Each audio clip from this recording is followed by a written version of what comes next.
Tonight on Nova. The most complete Tyrannosaurus rex ever found is unearthed in Montana. It's our best look yet at the king of the dinosaurs. He's been the world's favorite for nearly a century, but also one of the least understood. Until now. T-Rex is getting his first complete physical, shedding new light on some old mysteries. What was the king really like? T-Rex Exposed.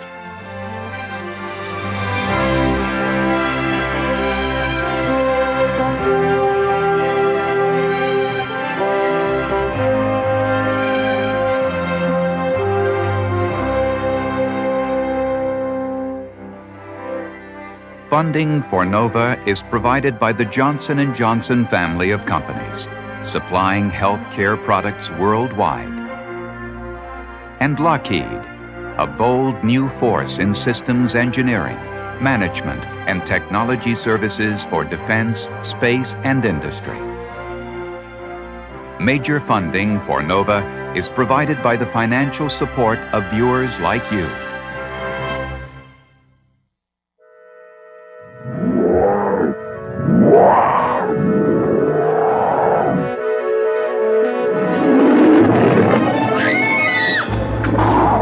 Demonized, mythologized, and merchandised like no other dinosaur.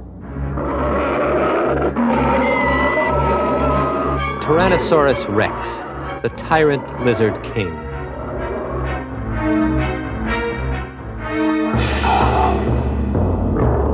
But do we know the real T-Rex? Or is he just a misunderstood celebrity?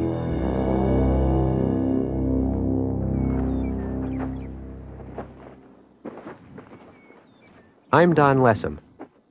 When I was a kid, I used to dream about finding dinosaurs. Now I find the people who find dinosaurs and write about the work they do all over the world. That leads to places like this, the Badlands of eastern Montana, one of the world's great dinosaur graveyards. On a few rare occasions, this is where people have found the bones of Tyrannosaurus rex.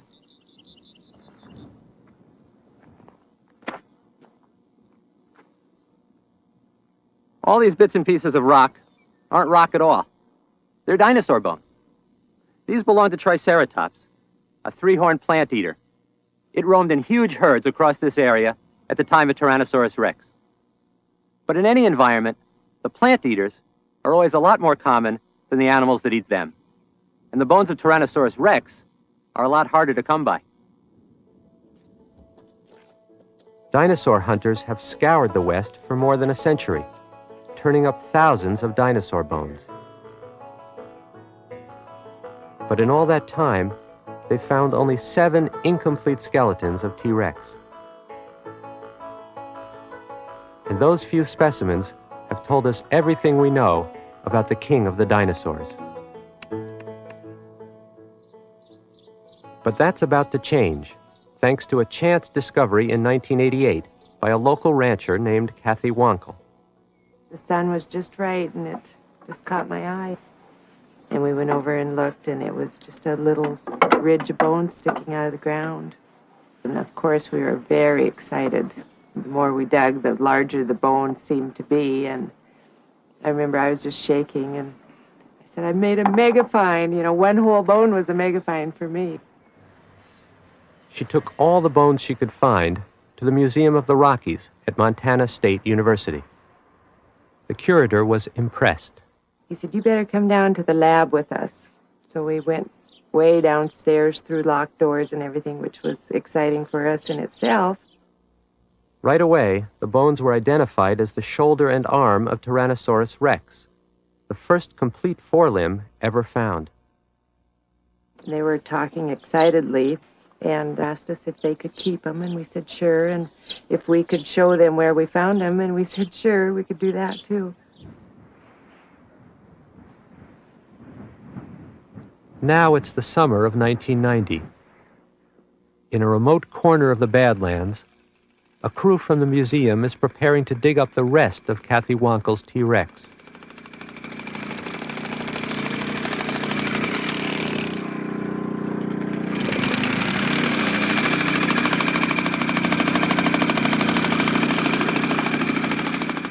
In early June, the temperature is already well over 100. But there's a feeling here that they may be on to something important.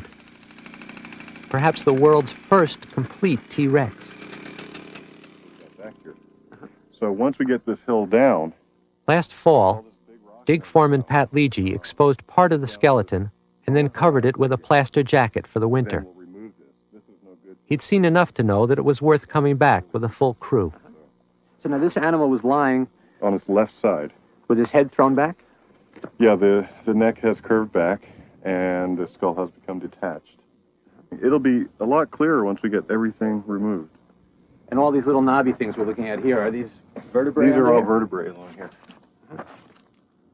Now, was this a full-grown T-Rex? Absolutely. Absolutely. When you straighten them all out, how long do you think he would be? Guesstimating? Uh-huh. Could be up to 40 feet by the time we're done. From, if you were to have the whole thing put together.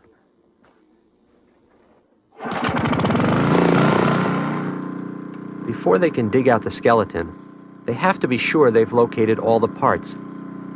Some of them may still be buried in the side of the hill. The only way to find out is to move the hill.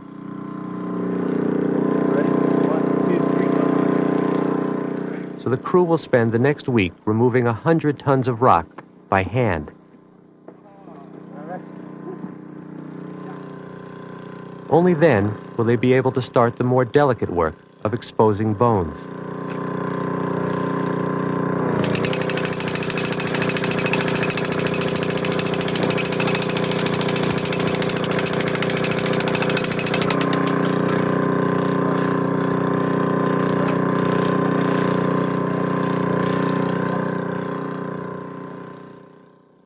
The man in charge of the whole project is Jack Horner, one of the world's great dinosaur hunters. While the crew digs, he walks the Badlands, trying to piece together the world that T-Rex lived in. I'm interested in knowing the kinds of animals that lived at about the same time as this Tyrannosaurus rex. And that includes the fish and the turtles and the crocodiles. I mean, I want to be able to find examples of everything that was out here.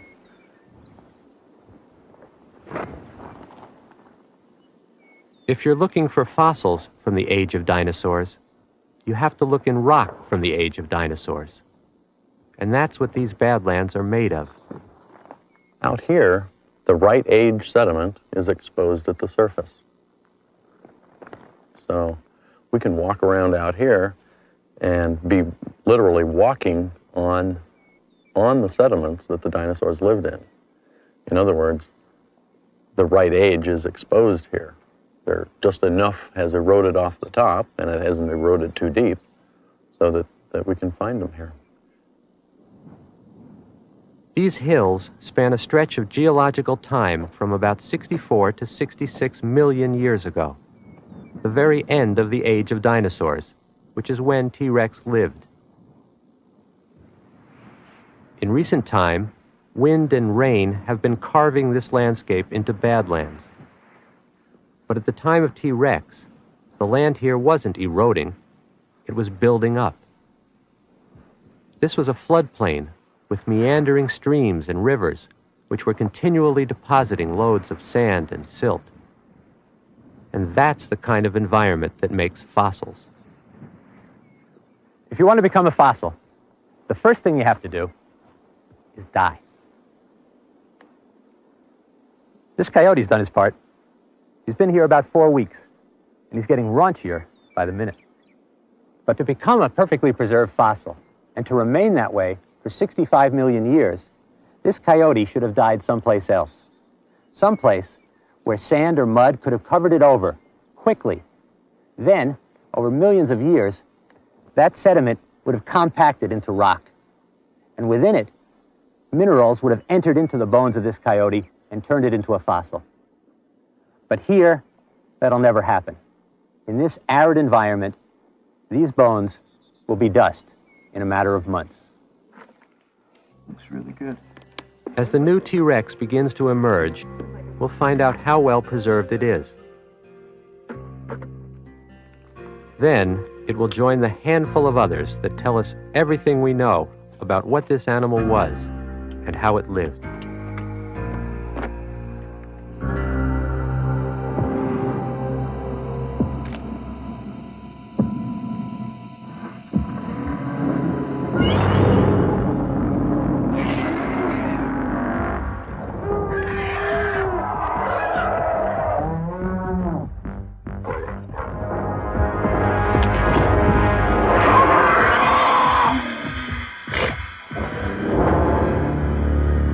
Understanding dinosaurs takes both science and imagination.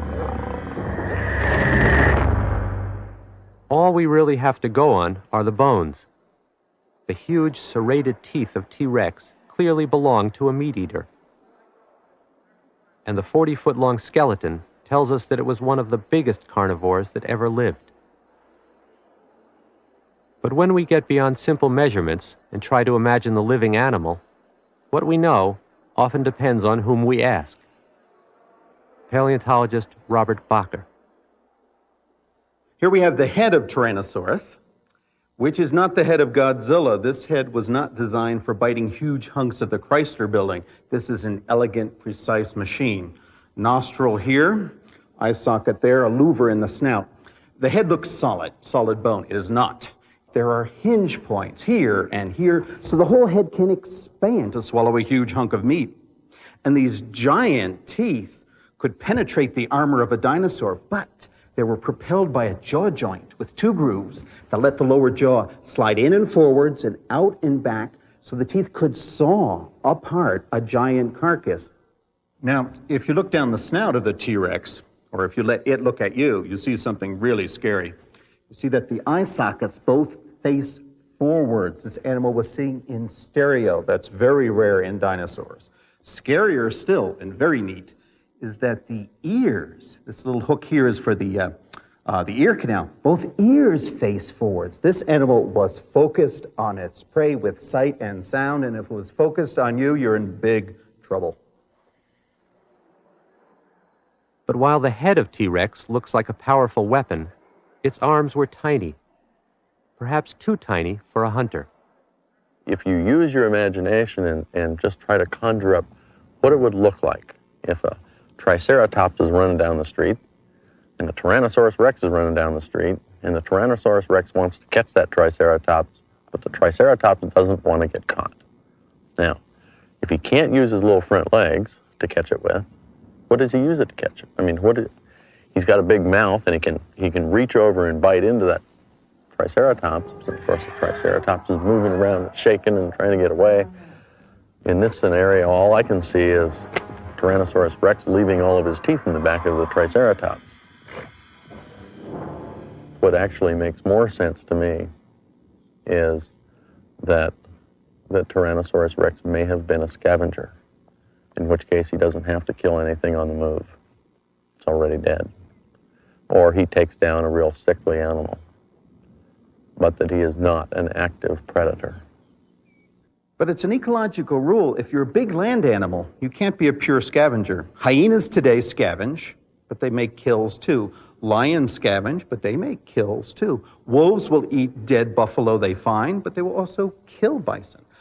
That's a rule that's never broken. So this great, powerful skull was used in killing live, active prey and also dismembering festering, fly, maggot-ridden carcasses. Both. Maybe he hid in the bushes and kicked a Triceratops over as they walked by. I mean, it just doesn't, they don't make very good sense as a predator. Since no one has ever seen T-Rex in person, our image of the animal depends on displays like this. A full-scale reproduction designed by Robert Bakker for the Denver Museum of Natural History. This version of Tyrannosaurus Rex is a swift, agile predator. A different version is on display in the Carnegie Museum in Pittsburgh. This is the original T-Rex, in a pose created by Henry Fairfield Osborn in 1905. The stiff, upright posture belongs to a lumbering monster, an image that stuck for decades. But it may not be what Osborn intended.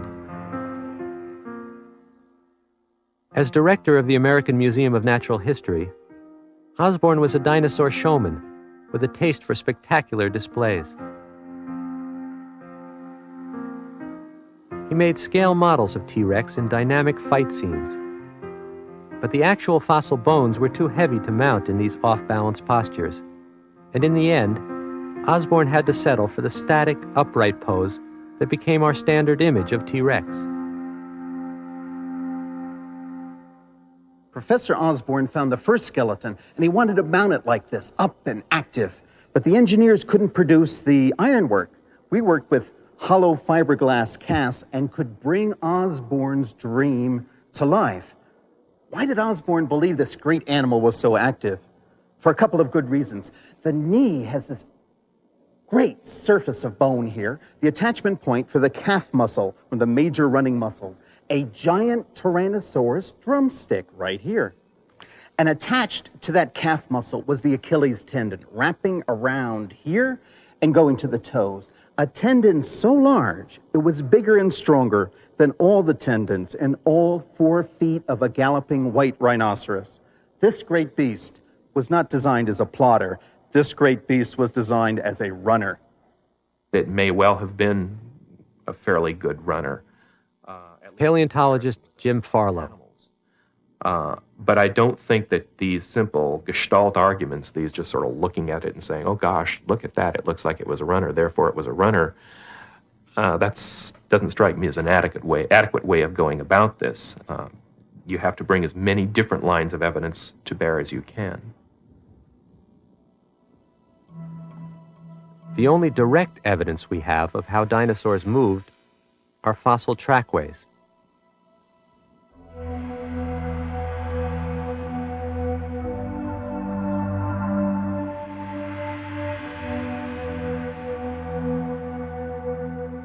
First we'll measure the pace from G1 to G2. No footprints from T-Rex have ever been found, but tracks from smaller bipedal dinosaurs can provide a starting point for understanding larger dinosaurs. A zoologist devised a formula for estimating the speed of any animal from its tracks. Applying it to dinosaur trackways, Farlow finds a few cases where medium-sized dinosaurs appear to be running as fast as 25 miles per hour. But he wants to test the accuracy of the formula for himself. So, he turns to the living animals most similar to bipedal dinosaurs. Large, flightless birds like the emu. They're striders, they have a 3-toed dinosaur-like foot, and birds, along with crocodiles, are the closest living relatives of dinosaurs. It's the closest thing to a bipedal dinosaur we're going to get in today's world. That's the way. But emus aren't the most cooperative animals. And getting them to make tracks where you want them takes some work. No. Ooh.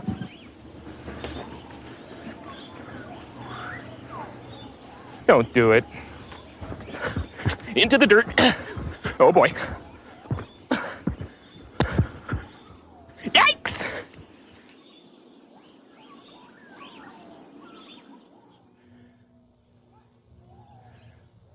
Eventually, the bird is persuaded to run across the prepared ground.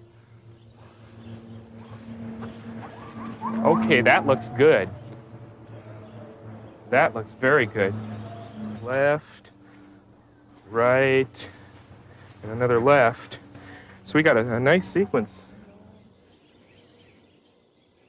Farlow measures the stride so he can use the formula to estimate how fast the bird was moving. Then he checks the result against the actual speed clocked on a video recording of the same run. It turns out that the observed speed and the estimate from the formula are pretty close, about 9 miles an hour. Now he knows that the dinosaur trackway data is reliable. So it's safe to say that smaller dinosaurs could do at least 25 miles per hour. But what can we say about T-Rex? The fast-running dinosaurs for which we have found trackways where of animals that were probably fairly closely related to Tyrannosaurus. And so the fact that these relatives of Tyrannosaurus were able to run suggests that it's not out of the question to expect that an animal like Tyrannosaurus itself could have run. Since that's as close as we can get using fossil trackways, some people have looked for other ways to solve the problem. The only way to look at T-Rex's speed is to look at it as a machine. You get a tape measure. You wrap the tape measure around the thigh bone of T-Rex. You look at your tape measure, it says 422 millimeters, says 17 inches. You make a model of the T-Rex, you can calculate its weight, coming around 4 tons. A thigh bone 17 inches around for a 4-ton animal gives you more strength per pound than a white rhino. And that's a fact. That's not speculation. That's not theory. Those are just numbers. Now, I've been chased by white rhinos. They'll do 28 miles an hour in a full gallop, right? They can catch you in a Jeep. So a 4-ton T-Rex, 30 or 40% stronger, is pushing 40, 42 miles an hour in a straight run. But are we sure that T-Rex really weighed 4 tons? If you dip a scale model in a tank of water and measure the volume of the water it displaces, you can figure the volume of the full-sized animal. Nearly all animals are about the same density as water, so they weigh what their volume of water weighs. A little arithmetic, and you have the weight of T-Rex. Or do you? It all depends on the model, which is really just an educated guess. Different models can produce estimates from as little as 4 tons to as much as 8 tons. With this model, Farlow gets an estimate of about 7 tons. On a scale of relative athletic ability, based on strength per pound, a plodding elephant ranks low, and a fast-moving ostrich ranks high. A 7-ton T-Rex is not much better than the elephant, but at 4 tons, it's up among the faster runners. So where does that leave us? It's really hard to say for sure. There are just so many sources of uncertainty here, particularly in the mass estimate of the dinosaur, that I would not want to have to commit myself to saying that Tyrannosaurus was definitely capable of running at any given speed. If Tyrannosaurus rex was just fumbling around, like a bipedal elephant, it would have a thigh only half as thick as it's got. So if you find a machine, a fossil machine that's very strong, or full of air chambers, or has a sophisticated set of blood vessels, demands that you pay attention to those adaptations, not explain them away. It's a lot of explaining away going on with dinosaurs. Some people take a hypothesis, if it sounds plausible, if it sounds reasonable, they assume it has to be true. But in the history of science, there have been many plausible, many reasonable ideas that have turned out not to be true. And so if you're going to call your procedures scientific, if you're going to play by the rules of science, you have to look for ways of testing this hypothesis, of potentially proving that it's wrong. Otherwise, you're not much different from a medieval philosopher.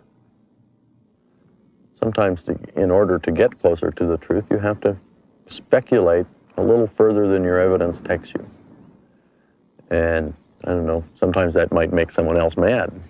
So they will go out and look into it and maybe get a little more information. Speculation is healthy. It's very healthy. I think what is important is that the general public understand that just because one scientist says this is what happened, that doesn't mean that's what happened. That's what they think happened. I mean, that's their speculation. Back in Montana, the heavy digging is over. The hillside has been cut back 10 feet, and more bones are turning up. Okay, so what have we got uncovered here? Well, right over here, this is where the wall came up to previously, as of last year. And we have the rest of the pelvis, the ischium, That's a beautiful bone. and started uncovering the tail here. It's articulated, in other words, it's attached. And you can see the vertebrae, they're huge, right here. And they're just curving right around there towards Matt, between Matt and Gail, right at Allison back there. And now they're just uncovering everything that they possibly can find in that area. From now on, the work is slow and careful. As pieces like this foot bone are uncovered, they're soaked with hardener to stabilize them.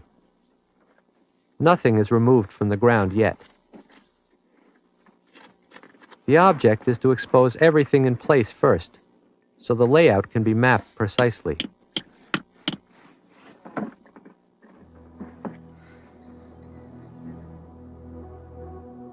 The body ended up on its left side, the neck arched back in rigor mortis.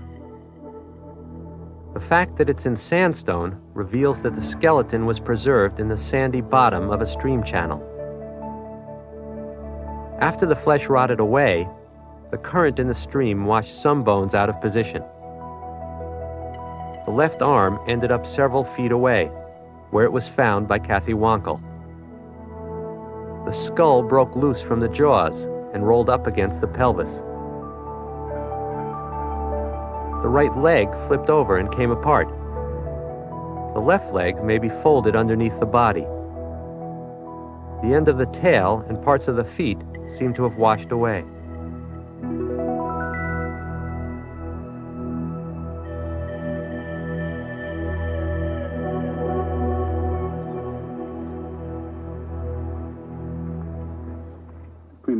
Taking time to study the bones while they're still in the ground is the biggest difference between dinosaur digging today and the way it was done 90 years ago. First we thought it might be pterygoid, and we were talking about quadrate. Early in the century, the object was to get the bones out of the ground as fast as possible.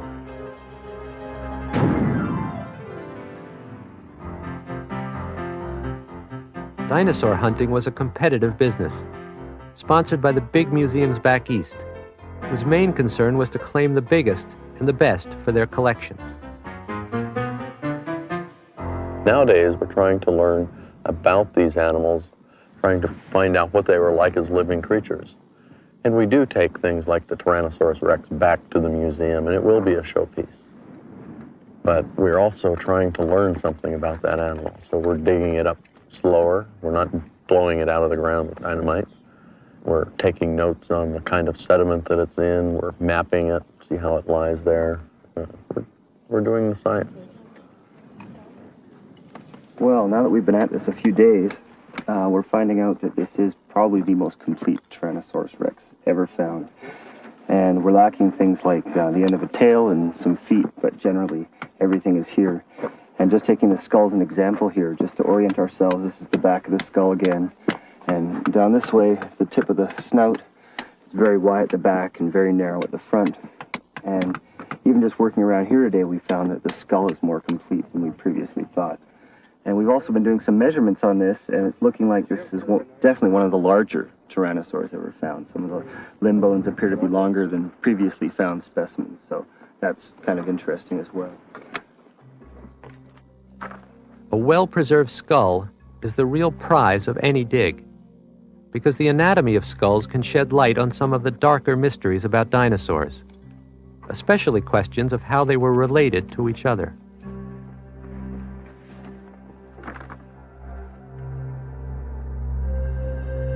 Tyrannosaurus rex was just one member of a complex family of tyrannosaurs, including Albertosaurus, Gorgosaurus, and Tyrannosaurus bataar from Mongolia. Paleontologists are trying to sort out the relationships between these variations on the tyrannosaur theme. One family member is a creature known only from a single skull, just 1/8 the size of T. rex. Some people think this represents an entirely new type of dwarf tyrannosaur that deserves its own genus. They've named it Nanotyrannus, pygmy tyrant. Now, a genus is a funny thing. Pick up the Golden Book of Dinosaurs, and you're not reading about dinosaur species. You're reading about dinosaur genera. Brontosaurus is not one species, but a group. Tyrannosaurus is a group of species. Allosaurus is a group of species. So a genus is a group of closely related species that all look more or less alike. And different genera, then, have to be real different from each other. But some think that Nanotyrannus might just be a baby of some known genus like Tyrannosaurus.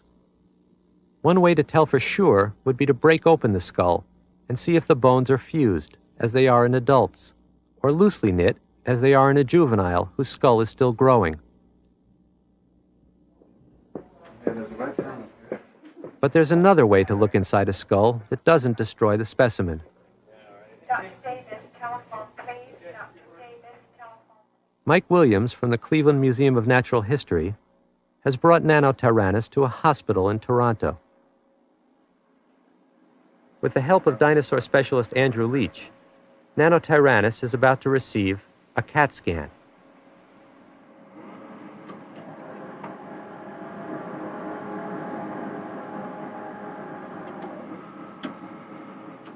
A circular X-ray tube produces a series of cross-section views, like slices from a loaf of bread, cut through the Nanotyrannus skull. It's not quite high enough, isn't it? There's obviously little thin plates in there. Now, the interior architecture of the skull is revealed. Different lobes there. Is that what's happening at the end of the olfactory stalk? Is it really branching into that many stems? I've never seen that before. Certainly well ossified. Oh, yeah. To the trained eye, these pictures are full of information, things that could not have been seen in any other way. It would be the sixth cranial nerve down there. Okay. Maybe the third, too. And as for whether Nanotyrannus is an adult or a juvenile, the evidence seems clear. That's an adult character. That's Okay. Well, we're very solid in the brain case. The CAT scan shows that in this critter, especially here in the top of the skull, all of the bones are so firmly knit, there's just no separation. So this animal not only had stopped growing, this is how big it would get, but it was an old adult. The other interesting thing is there's a shelf off the maxilla that comes right in. Yeah. And it's bigger than the one you see in an Albertosaurus. It also seems that Nanotyrannus is very different from any other dinosaur genus in its structural details. Cartilage, or is it just sort of a bridge? You can't take this skull and shoehorn it into Gorgosaurus or Albertosaurus or Tyrannosaurus, any of the other genera. So it well and truly deserves, it is sui generis in the fine sense of the word. This is its own genus.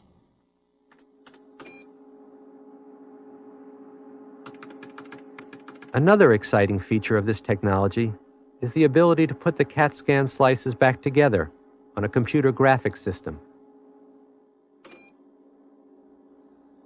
The result is a three-dimensional image of the skull, with all the inside information available at the touch of a key.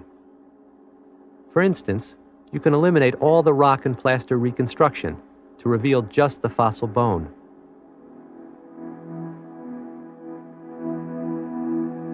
X-rays and computers add a new dimension to the work that's long been done with picks and brushes.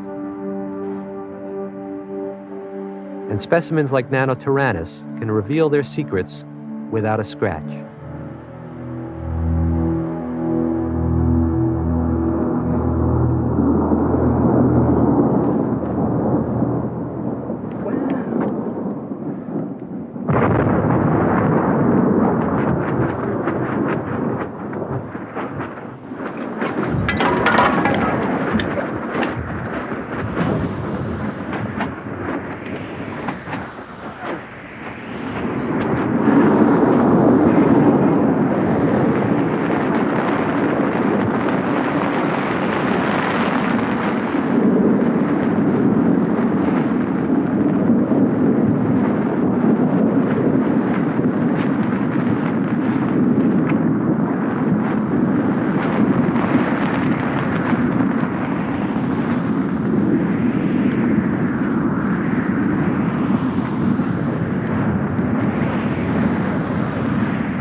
Dinosaur digging is subject to all the usual hazards of life outdoors in the Badlands.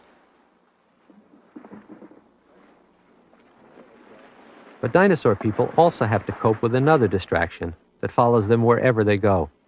We can't say for sure this is what they did, because we can't see it. A required skill for any paleontologist today is the ability to face the cameras and feed the tremendous public appetite for information about dinosaurs. It was the largest meat-eating animal that ever walked on this earth. This T-Rex dig is the biggest dinosaur event of the year. Very little information. And everyone from the Today Show to the Wall Street Journal is on the story.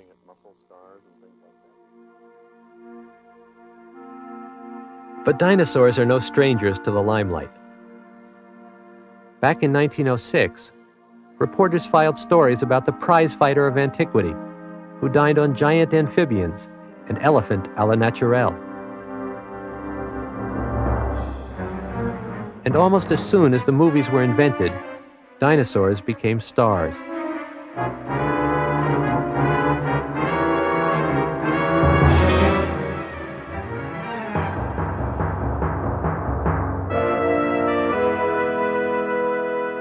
Scientific accuracy was not a big concern. Cavemen were constantly menaced by dinosaurs, even though they actually missed each other by more than 60 million years. But this was fantasy. The 20th century version of mythical dragons and monsters.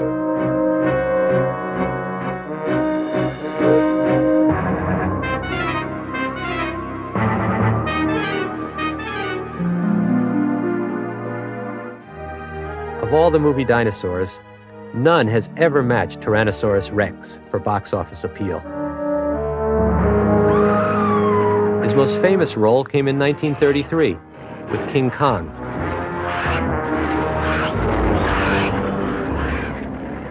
And he kept Hollywood cavemen busy through the 60s and 70s.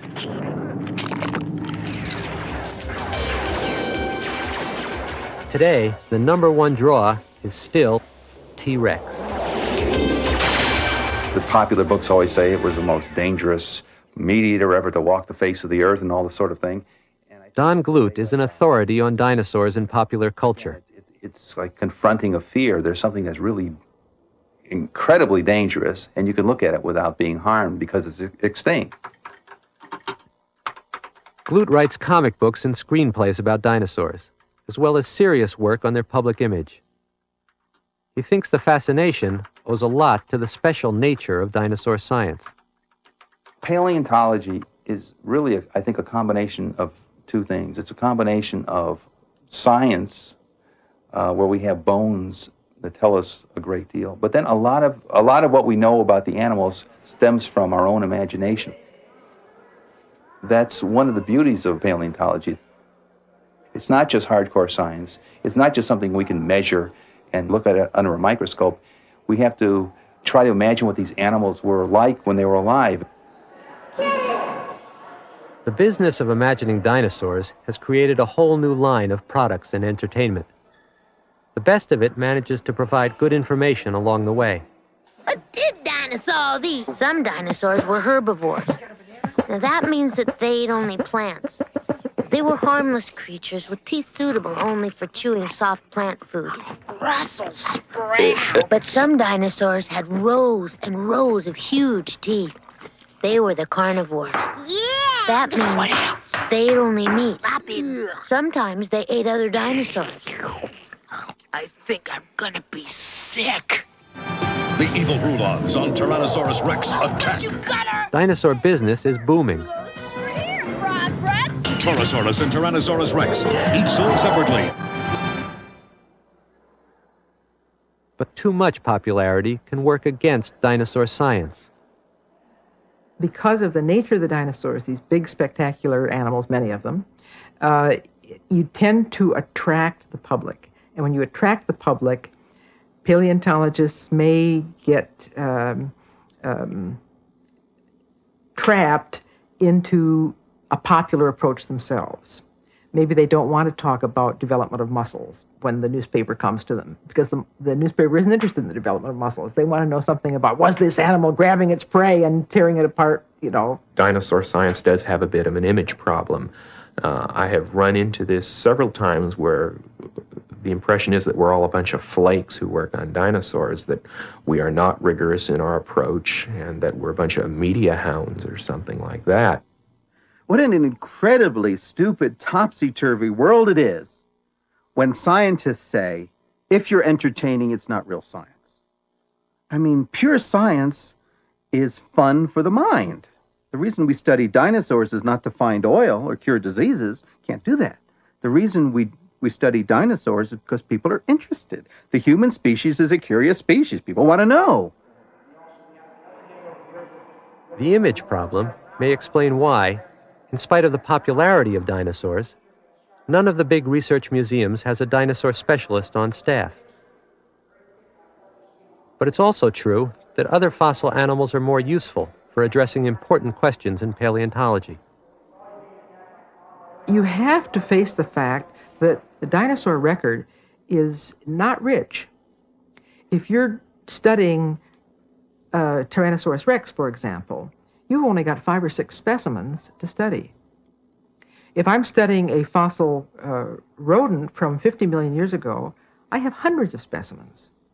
So from that, you can even if the specimens are incomplete or broken or something, you can get an idea of what the animal was like and what the individual variation was. We don't know what individual variation was in dinosaurs. When you've got just a few specimens, you really don't know. We don't know growth stages for most dinosaurs. We just don't have enough specimens. So part of the problem is that it's a shortage of animals. They're big. They certainly are big, but they're not numerous. Dinosaurs may not be the ideal kinds of fossils to study if you're going to ask questions about the pattern and rate of evolution, but they can provide evidence that bear on other interesting kinds of questions. But dinosaurs are wonderfully heuristic. They lead you to think about major questions of evolution. Top predators, interaction of predators with prey, big herbivores with plants, changes of environment, mass extinctions, disease. Nearly every major question that you could ask about land vertebrate evolution has been asked about dinosaurs. And since the fossils are so precise in their anatomical detail, you can get at these questions. We see hundreds of millions of dollars being spent on finding what the inside of an atom looks like, or trying to see the edge of the universe. And here, we're out here trying to reconstruct the evolutionary biology of the past. What things were really like on this earth. And we have a difficult time getting funding for it. And I'm not saying it's unfair.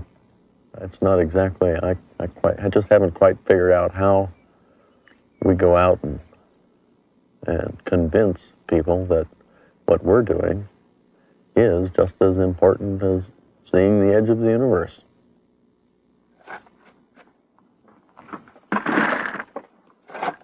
In its 4th week, the T-Rex dig is almost complete. The rock around the perimeter of the skeleton has been cut away, leaving large blocks of bones still encased in the rock matrix.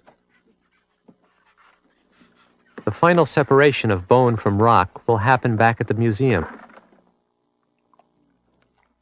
Everything is wrapped in plaster and burlap, a technique used since the earliest days of dinosaur digging to reinforce the blocks for transportation.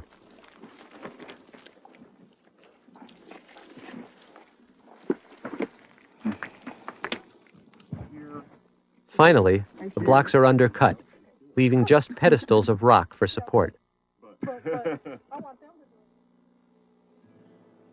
The Army Corps of Engineers has donated the heavy equipment to lift the blocks out of the quarry.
final block, containing the pelvis, turns out to be much heavier than expected.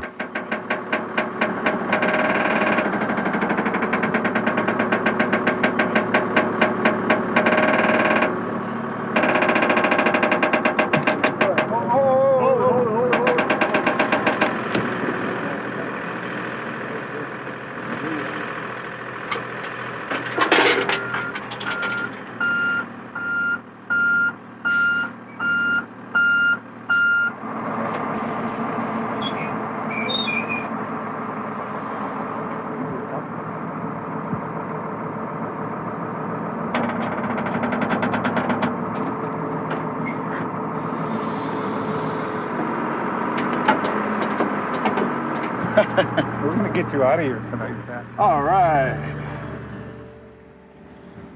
Late in the day, Tyrannosaurus rex is on the move again, for the first time since the age of dinosaurs came to an end.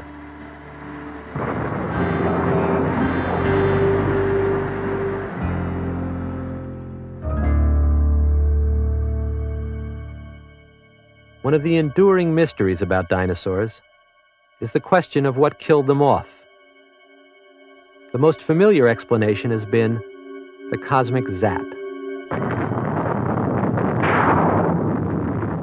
A catastrophic impact of an asteroid or comet throws a shroud of dust into the atmosphere.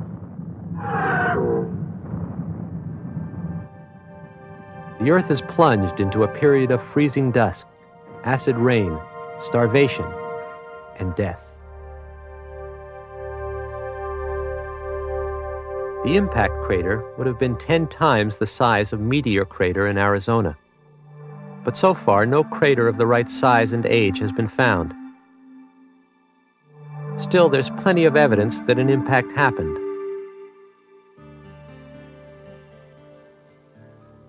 The black stripe in the hillside here in Montana is a marker in geological time called the Z-Col. It's the boundary line between the age of dinosaurs below and the age of mammals above. Just below the Z-Col, geologists have found a thin layer of extraterrestrial minerals. They are thought to be evidence that an asteroid hit the Earth around the same time that the dinosaurs disappeared. Few paleontologists doubt that an impact occurred, but many of them doubt that it had anything to do with the extinction of the dinosaurs. According to Keith Rigby, the fossil record shows that dinosaurs were on their way out long before the asteroid hit, 65 million years ago.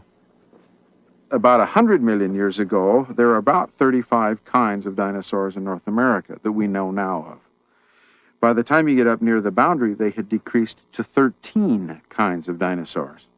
By the time the asteroid actually hits, dinosaur populations are well into decline, and there are only a few kinds of dinosaurs left in North America. They are not dying of fright waiting for the asteroid to hit. Something else has to be taking them out. A cooling climate, disease, and volcanoes have all been proposed as the true agents of dinosaur extinction. But what interests Rigby is evidence that the last dinosaurs actually survived well past the asteroid impact. You can see right over here, there's a large black gray zone. This is what we call the Z-Col. And the Z-Col is the classic boundary between the age of dinosaurs and older sediment down the hillside and the age of mammals and younger sediment on this side. So if that's the Big Bang that killed off the dinosaurs, then we shouldn't find anything dinosaur You should above find no dinosaurs above it. That's right. But guess what? We did right here. And what do we For several years, Rigby has been digging in spots like this, well above the asteroid impact layer. This is what Keith Rigby comes up with after he's finished sifting and sorting through hundreds of bags of sediment from his dig sites. These are all fossils from a rock layer beyond the age of the dinosaurs. Here's some bits and pieces of turtle shell, the vertebra of a fish, the scale of a fish, and here's the tiny jaw of a mammal. And these are the teeth of dinosaurs. You go from 13 kinds right before the boundary And right after the boundary, there are still 13 kinds. We cannot attribute the extinction of a single dinosaur species to the asteroid event. And even this much farther up the hill now, there's still 5 kinds still present. And this represents probably some several tens to perhaps a few 100,000 years beyond the asteroid impact layer. But teeth alone may not be enough to prove that dinosaurs lingered into the age of mammals. There's no way to say for sure about anything, but the only way you can demonstrate that you did have a dinosaur for sure is if you find a skeleton. And it doesn't have to be all the parts, but it has to be enough parts so that you know that it wasn't picked up from other sediments and dumped. In other words, redeposited. Yes. I'd like to find a dinosaur in a half shell, if you would, please. All connected. I mean, all the bones there, smiling at you with a sign that says, "I beat the asteroid and lived." But you don't find whole dinosaurs up here? No, you don't find whole dinosaurs up here. Any fossil that makes it into the rock record here is a winner. The probability of dinosaurs surviving complete and intact anywhere as articulated specimens is a very rare occurrence. But when you get rare and more rare dinosaurs, as herd size and kinds of dinosaurs decrease, to get any kind of articulated remains becomes increasingly rare. So I don't look at us ever having that possibility here. Dinosaur extinction continues to be an elusive problem. So elusive that many paleontologists have quit worrying about how the dinosaurs died out and focus instead on how they lived.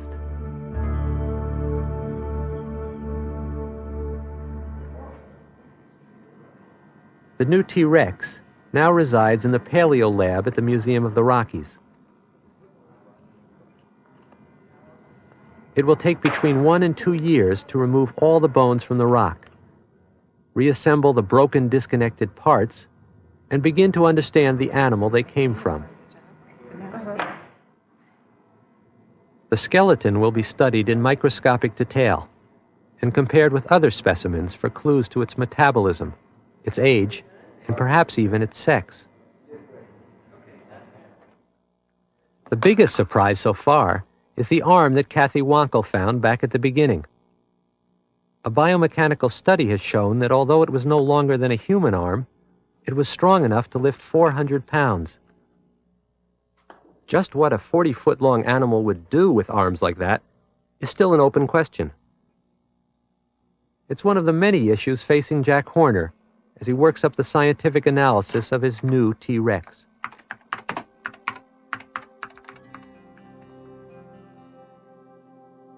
A second surprise was the announcement of yet another new T-Rex, discovered in South Dakota at the end of the summer. 1990 will be remembered as a big year for Tyrannosaurus rex. Out in the Badlands, and in dinosaur-aged rocks all over the world, countless skeletons lay undiscovered.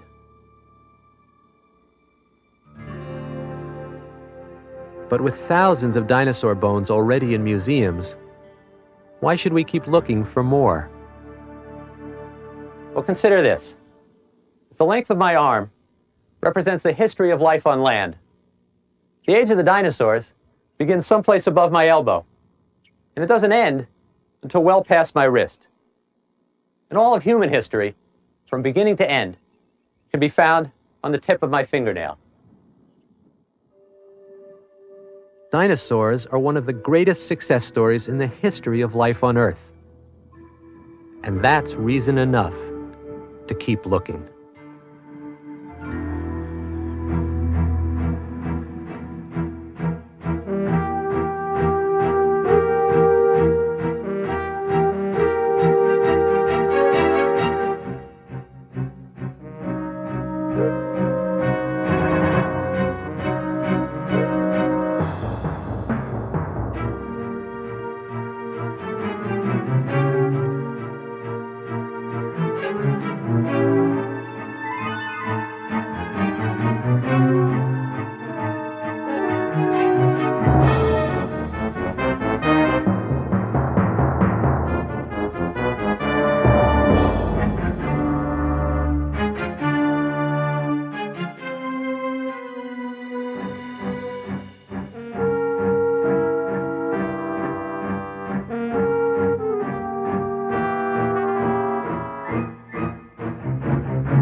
Funding for NOVA is provided by Lockheed, a bold new force in systems engineering, management, and technology services for defense, space, and industry.